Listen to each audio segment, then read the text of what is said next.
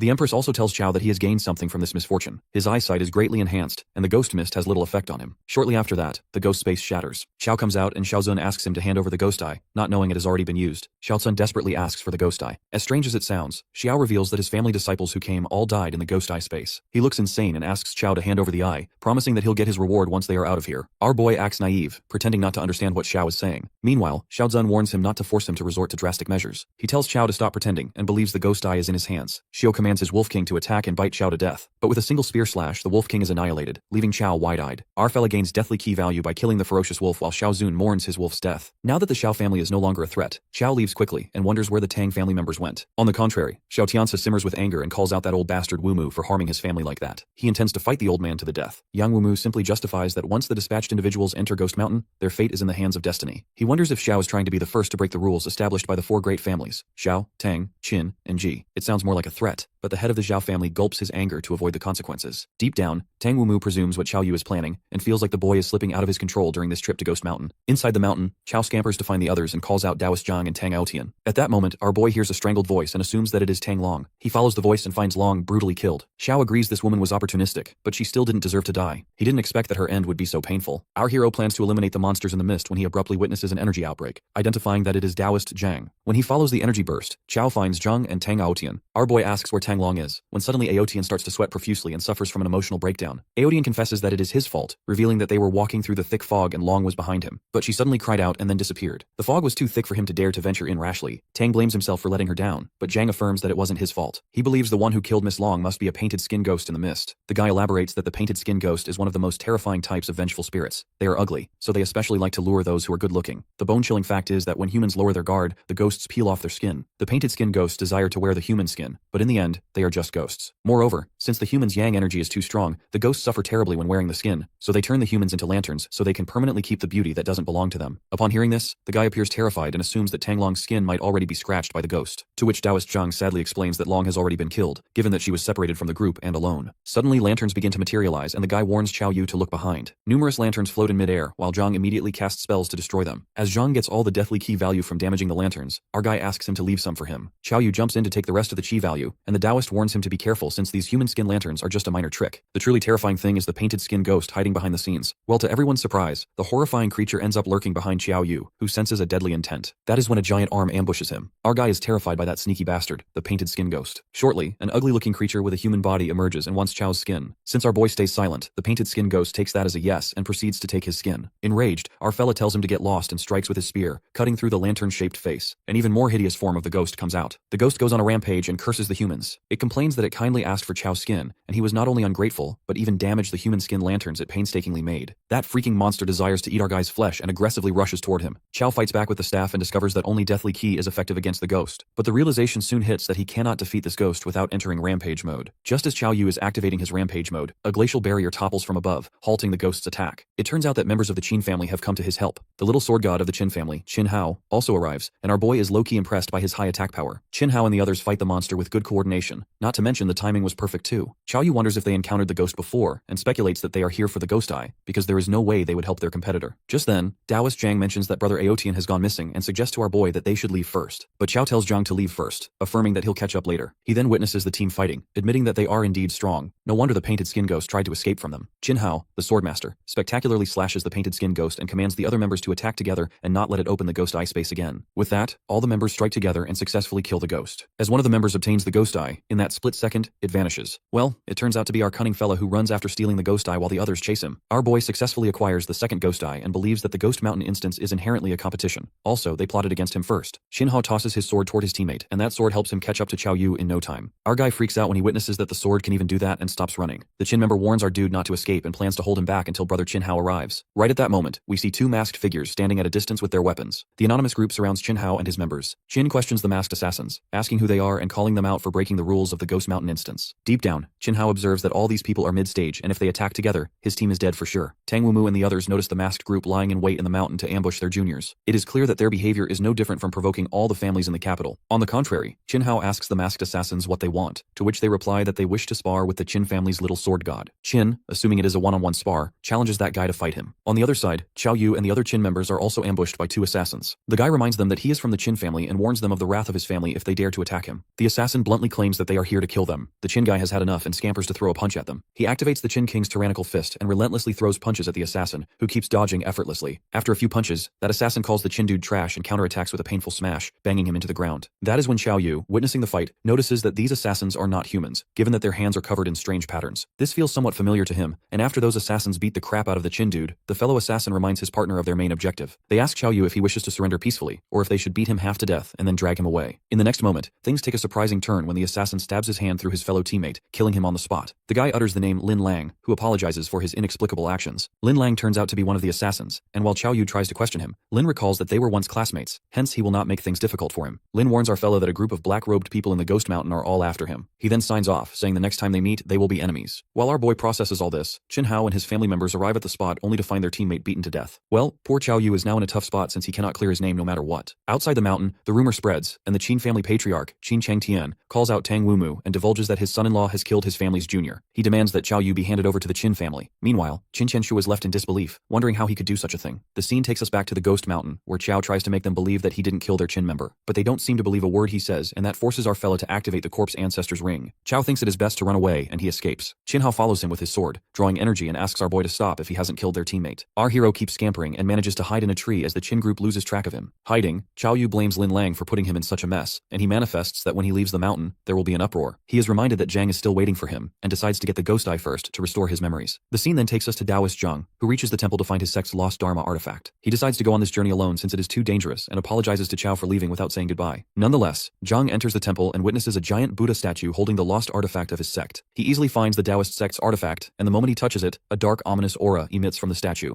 To make things even more terrifying, that statue starts to speak, and wonders how many years it has been since a Taoist was able to reach this place. Meanwhile, Zhang is rendered speechless by the strange occurrence.